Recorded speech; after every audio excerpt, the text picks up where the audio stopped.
Hey,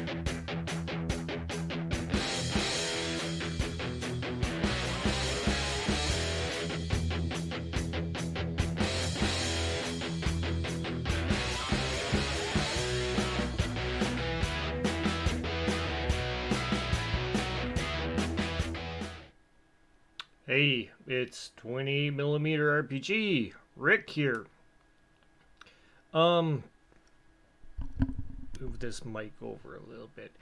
I you know, these guys. Um, this is on Double Plus Wrong Fun Games. Awesome that they are showing Traveler uh, videos and the Game Master's Dracopol on here. I'm subscribed to Dracopol because I like some of his talking and stuff like that on his topics and stuff like that. Um, this is hmm. Um, I don't want to like bash these guys or anything, but I mean, it's great that they're putting together a game and they are perhaps having fun performing in this sort of way.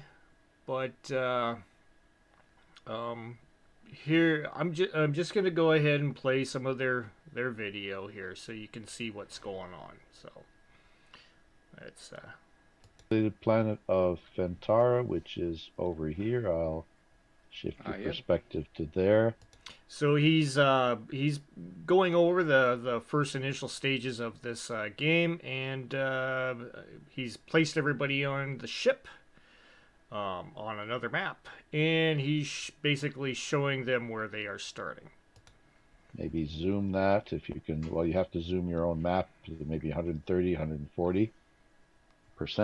And it's a heavily populated planet. Any planet written in all capital letters means it has 1 billion or more people. But the people on this planet are mainly non-human bipedal molluscoids, which are called Fentarans. Um, and there's something like 2 trillion of them. They occupy very tightly packed caverns, and it turns out that when humans came to this world, they didn't realize that there were underground Fentarans, in a greater number. But the Ventarans actually are gregarious. They can occupy very little space and don't ask for much. And apparently, they've hollowed out huge sections of this planet for their population, and they don't really care if the humans are occupying a tiny portion of the surface. The planet is slightly heavier gravity than Earth. It's got a tainted atmosphere with a lot of sulfides. Fentarans look like they're molluscoids. They seem to have tentacles in front of their face. They have 2 eyes like humans, but tentacles in front. They might be something like the Ood that Steve presented, which was inspired by Doctor Who Oods, but they kind of look similar, and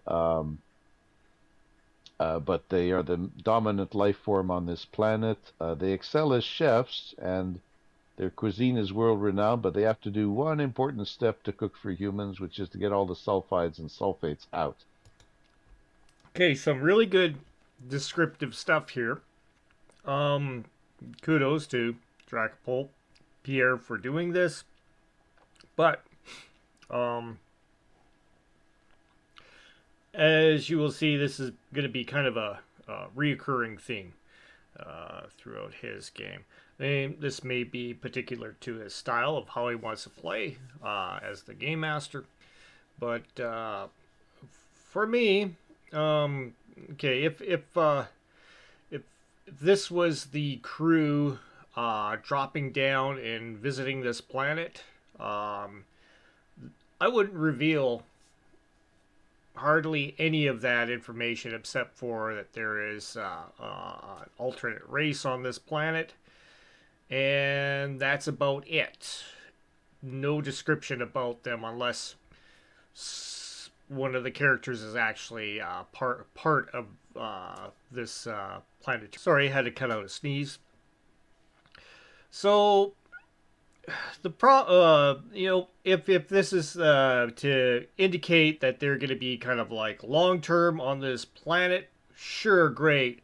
If they're natives of this planet, sure, great. Go ahead and narrate what has been happening on this planet, who the creatures are, what they look like, how they present their food, all that kind of stuff. Cool, cool, no problem. However, let's continue on here. So the food has to be purified before they can get to work, and of course they cook within a human atmosphere to do that. Um, so that's Fantara. That's your base of operations. I have a little artwork Okay. here, wherever it was in the background things. Yeah, library data Fantara. So you notice a sort of cast to the atmosphere, which is slightly greenish, and if a scientist type takes a spectrometer to the atmosphere. Okay, it's cool that he's showing a little picture here, so that the players are, uh, you know, enhancing their imaginative ideas of what this place looks like. And he did indicate this is the base of operations. So this is kind of material, yeah, that the players will know basically. However, is it really pertinent to what's going on? They're doing a looks like he's designating a route for them to follow, and I guess that is the path that they will take for their journey here. You have prison terms. There's the man named Tomo, and the man named Ronnie. They have prison records here. We want to ask you to fill out these forms, and we need you to get we need you to get an information statement from the local police, and get that as soon as you can. They can probably do it very quickly upon your request, but we feel Now, to me,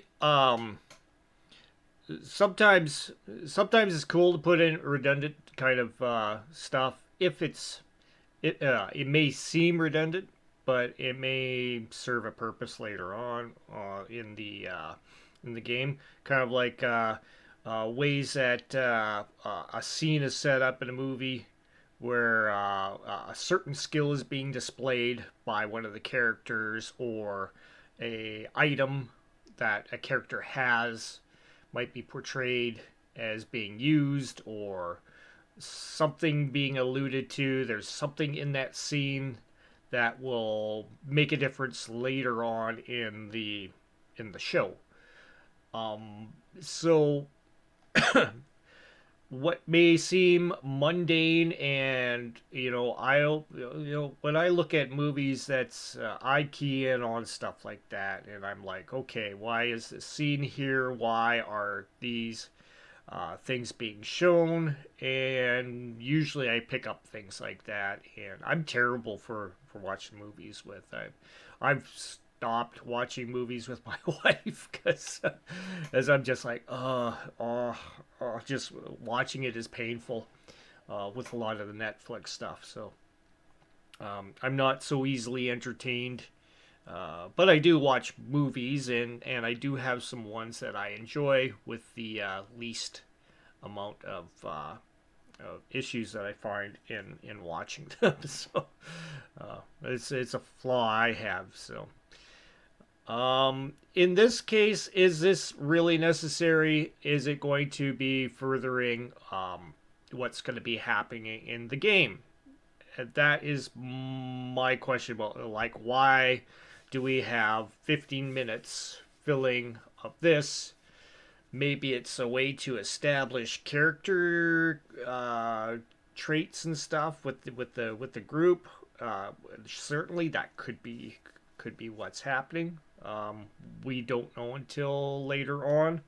Of course, role playing games are kind of weird that way. That they you can try to emulate a movie, but at the same time, not everything that you may be foreshadowing and stuff like that will not, it may not come up at all. So keep that in mind when recording this kind of stuff and watching it too. Fill it in, and if we make a snap decision that the issues have been resolved or are not that serious, it will not create any obstacle to you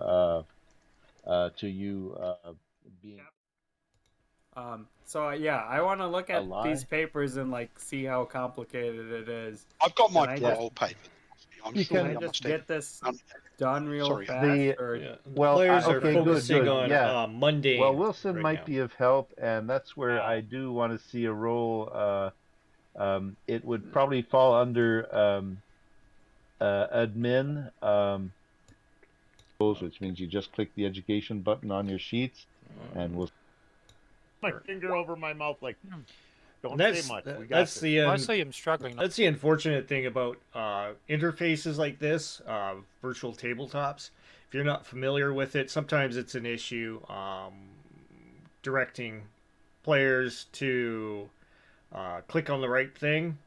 I know Spencer in my game isn't very savvy with where to click and everything yet. He's totally brand new with the fantasy grounds, and it's a new environment for him. So he does have to be reminded every once in a while, and that's no problem. If you're playing with a group of players for a long time, they should eventually understand the virtual tabletop and how it functions.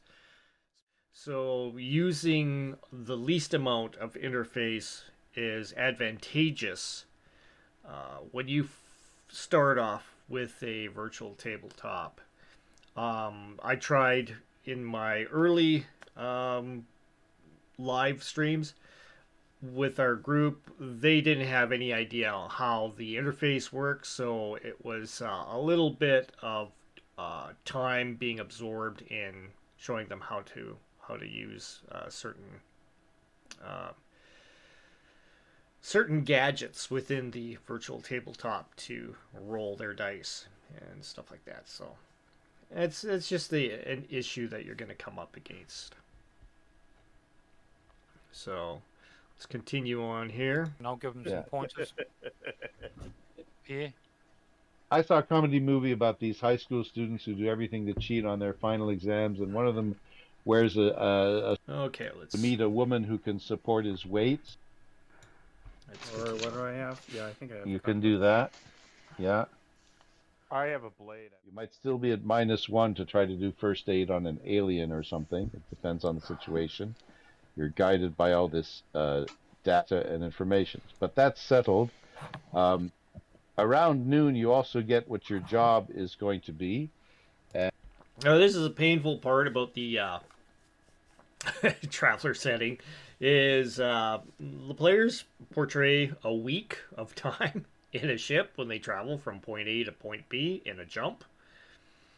You can alleviate that somehow. You can put in the properties of the actual flight that even though it does take a week for your ship to travel from point A to point B in real time, in jump time, you can, if you wanted to, make it part of how your game works. You can shorten that to, let's say every day will feel like maybe 2 hours of time in the ship because you are in that plasma bubble in a suspended kind of reality compared to real space. So you could do that where, if the travel takes, 7 days, it will actually only be 14 hours of time that you spend on the ship. You can do that if you are wanting to kind of push the travel, experience to be a little bit faster. But when they come out of the jump, in actuality, um, an entire week has passed by in real space. So they'll have a little bit of catch up on, the ongoings around the systems and everything as soon as, news arrives from other planets, and express boats have dropped off their payloads of data to let you know what's been happening around in the spectrum of space, if that is available. In some areas, that is not available, so they don't have express boats going through, and the case of people getting information from one place to another kind of falls on the hands of anybody who's available to go ahead and carry a packet for them, and hopefully it gets delivered. So let's go. Hopefully they land on their first planet, or they get to their first destination here, because then we'll see how the game master interacts with the party to show what is going on in the certain system that they're. See what happens here. Kineo is the main world in the third orbit. The third orbit basically corresponds to live here comfortably. There was some economic down.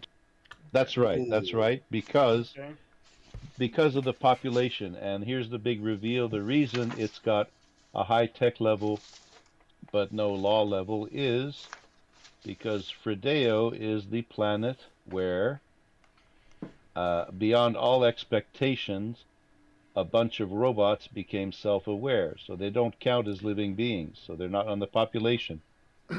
Now, this is not good to me, because what I call this is basically exposition for no reason.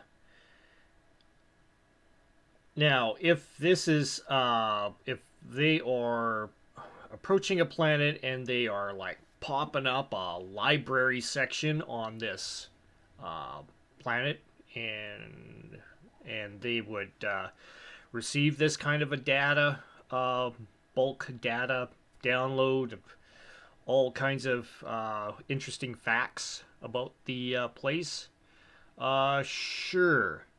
However, it's more interesting for the players to experience this firsthand. Like, they approach the planet, they get certain broadcasts coming back and forth. They contact the port, if that is what they're doing, to land on the planet, and they realize, hey, something's a little weird here. There's there seems to be a lot of automatons around here doing things. So, you would describe how these things are working and what they look like, and you're kind of like, are these humans or what are they? Like, there'll be kind of questions being raised until they investigate further and go, oh, well, these are robots. They're just automated to do certain things, and then they can find out, through gameplay, certain aspects that this information dump is showing right now. So it makes for more of an interesting kind of interaction, instead of just being thrown a bulk of library data in front of your face, which you would probably not really use unless this is like a spreadsheet game where you are okay, we're gonna buy some stuff here and we're gonna go ahead and sell it someplace else. So let's see. Yeah. Oh shit. Cool. And the story was that this planet used to be a large factory. Frideo was a planet off of the main world of the system, like the garden agricultural world, further close. Now this stuff can be, like I said, discovered gradually through the interactions of players with the things on this planet. It's not. I mean, this is pretty much we go here and we get an information dump and we go, okay, cool. And now we refill now to our next planet, to our next system, I should say. To the sun, that's fine. Um, but Frodeo was attractive because it had a lot of iron ore deposits and other metal deposits. So a massive automated factory of robots was set up here, and it was by a commune on the Verdulan side called the Fur Labor commune. Fur Labor means iron workers, and the Fur Labor commune. Uh, it was, well, okay, the text tells you. The Fur Labor, let me try to paraphrase the text of the handout here. So, Frodeo is the moon of the gas giant Hephaesto, but in English it's Hephaestus. Um, and Okay, yeah. As a player, my brain would go numb, playing in this. Sorry, Pierre, but but you know, a part of the fun of the game itself is the exploration. When say in Star Trek, as soon as it enters a new star system, it's like, okay, let's scan and find out what's going on in these new worlds and civilizations, and you know, he scans, you get the basic information. Oh, this is a planet that has some sort of weird signatures coming down from the surface, and indicating possible life forms.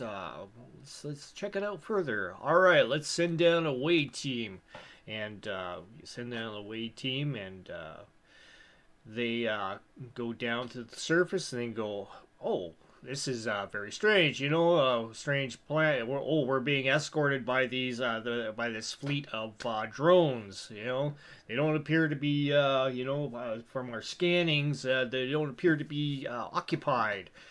Or something like that. Maybe they're automated, and then suddenly you land, and you know you're like greeted by this contingent of very strange-looking creatures with strange features, and you start interacting with them and talking to them, and they're like, and you're like, okay, let's figure out what they're talking about.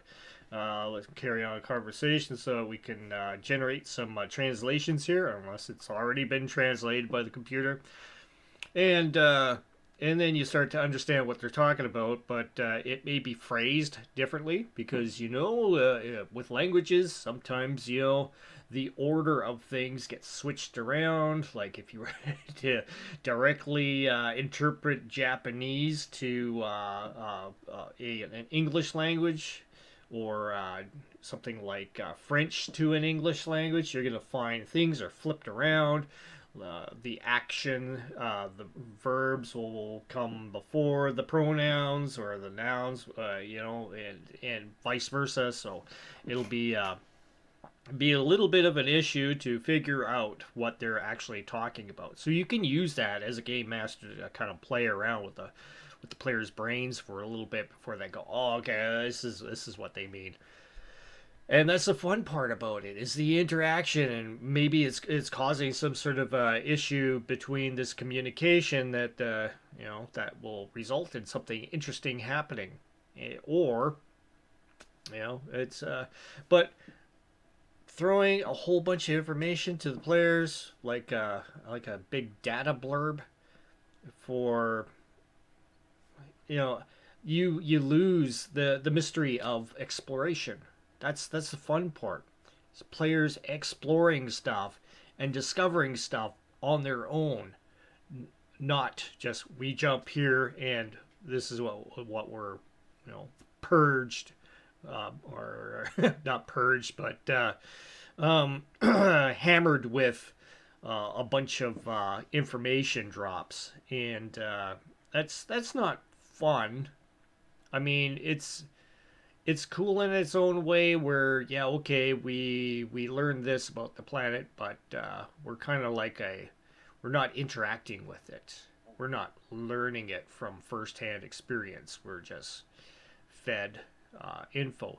Sometimes you can use that to your advantage as a game master. You can feed the information of the victors, basically. So they say that this, they give you an information drop of their history, which is probably not exactly what the history was. It's just a history according to the victors, that they defeated the bad guys and blah blah blah. When in actuality, they've instilled a dictatorship upon the people that were seeking freedom, and that you can use in the game to kind of build some sort of a weird twist. Believe me, in the live session there's going to be a weird twist. I always have weird twists in my games, and I think this will make something interesting happen in our next session. So, however, talking about this one, yeah, information bombs. So let's continue on and hear about. It's a world rich in metals, but it's cold. It's very hard for humans to live here comfortably. Um, the And once again, something that could be experienced firsthand is they exit the ship and they're like, "Oh man, this air is just like, oh man, it's let's put on some respirators that help us get used to this. Like I know we can breathe it, but holy, smells like a dog fart in this area." Yeah. So they go ahead and start wearing respirators at first, trying to get used to the air. So they may be kind of dependent on that.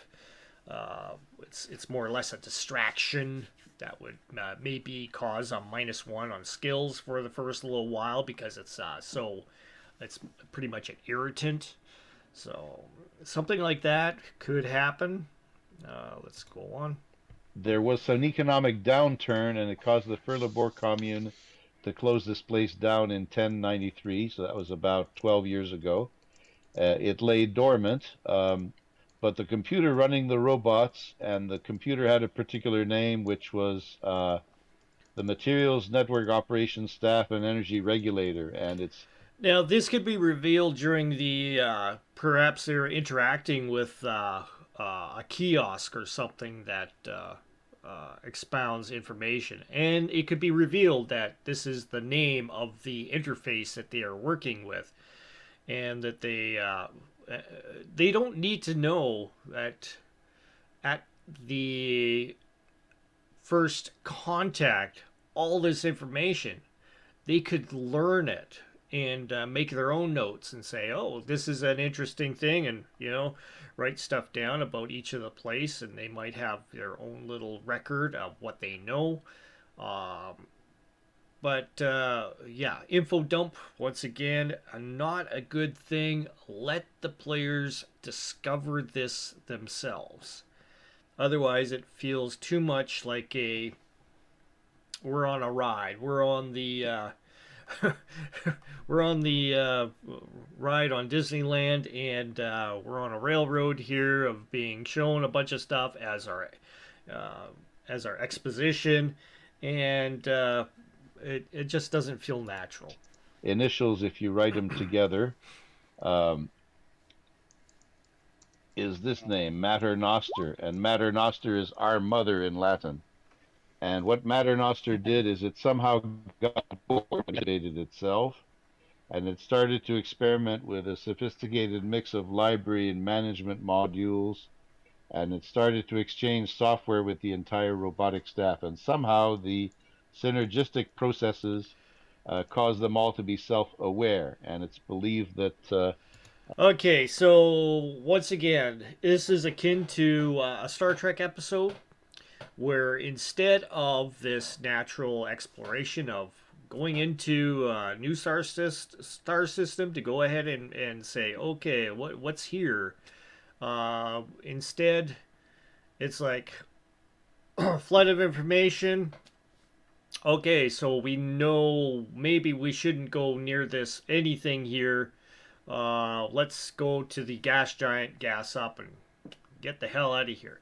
So that entire exposition of information has deterred any inclination of the party to go ahead and actually land on the planet, interact with any of the beings, due to a possible fear now that there might be something that will happen here that is bad, and that is an issue because now you've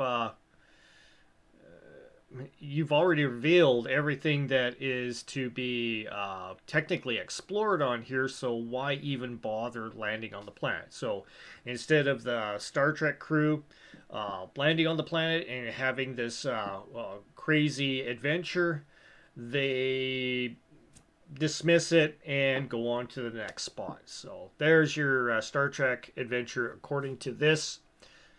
Show up, get info dumped, and they're like, okay, next, off to the next. That's going to be your adventure, basically.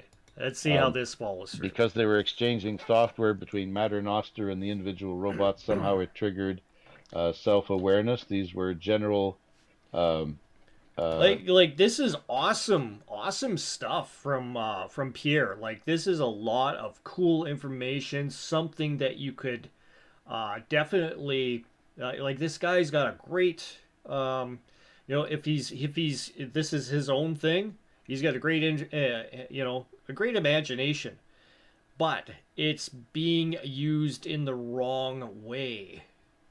This must be explored by the characters themselves, not info dumped on. And that's the shame. I mean, if Pierre does watch this video, or the Double Plus guys watch my video, I doubt it. I mean, they're a small... they only have 55 subscribers. But I don't mean to, like, dump on these guys. This is cool. This is Pierre's cool stuff here. Dracopol, which is his name here, and this is really cool information. But like I say, it's not being used in the right way. This should be the players exploring this planet and realizing, holy crap, this was a site of some sort of robotic revolution going on here, and they've got this computer that's taking care of everything and all this crazy stuff, and then they discover, holy smokes, this has been going on for 12 years, or more, and they'll slowly reveal the mystery of this planet, what was going on, why this has been happening. Can they interact with it somehow? Can they change the destiny of this planet? Is all cool things that players can do. Maybe they can join the revolutionaries and help KO what's been happening here, or further the goals of certain entities or organizations on this planet by discovering, oh, this does exist, this thing exists. Let's join their side. Let's try to develop some communications with them. Maybe we could gain some sort of advantage trade wise later on with these people if we give them aid somehow, or whatever. These were general purpose robots that could be used to replace a factory worker, and they were from the Rossum company, which was actually on the frontier side. So it's not a Verdulan commune. The Rossum Corporation makes robots. So they made Rossum Universal Robots. And so this model of robot always has the initials RUR and then a number after it. So pictured is RUR12. Very humanoid looking, very whatever, but he's looking at you from what used to be the factory showroom, where the Furlabor Corporation would show the finished metal products in a showroom, which is attached off the main factory. There's a fountain. They didn't even ask this character what its name is. It's just been dumped on them, They had no interaction with it so far. It's just being pushed on them. Foundry. The foundry splits off into various tubes where molten iron is cooled and shaped into various metal parts, and the metal parts are further processed and sold. I mean, in a real situation, would you know all this stuff? If you walked into, say, a place called Urban Corporation, okay, and you just seen the building there, it's got a bunch of cool like domes and stuff like that. Urban Corporation, and you see something like a sign saying "Making Lives Better." You're thinking, okay, what does this do? Is this a urban corporation? Do they build habitats or something? Maybe, I don't know. The only way you're gonna know is by walking into the building and interacting with the staff. And say, for example, you walk in there, you're like, okay, well, maybe this is a place that they build habitations and stuff like that. You walk in, you're like, oh, hey, how's it going? And the security droid there says, welcome to Urban Core. Step in front of the kiosk and we will assist you in any way possible. And then you approach the kiosk and pop that open. There's like some sort of interface that looks like a 3D version of a human being broadcasted before you, and this 3D human interacts with you as if it was a real person. Except as soon as you're talking to it, you got to go ahead and roll a some sort of intelligence check in order to subvert some sort of wavelength which is being broadcast to you. Because in actuality, and the players don't know this, is Urban Core is a place where they go ahead and recondition humans in order to make them more sustainable within a society. And this is going to be a somewhat of a brainwashing session for them. So as they're talking to this thing, it's beaming some sort of a code into their head, trying to reevaluate how this entity, how this human before them is thinking, and will try to go ahead and rewire his brain or her brain and create the more sustainable, urban-friendly human in order to interact with their society. So this is just something that you could use, instead of like info dump. Like, I'm gonna info dump all that stuff.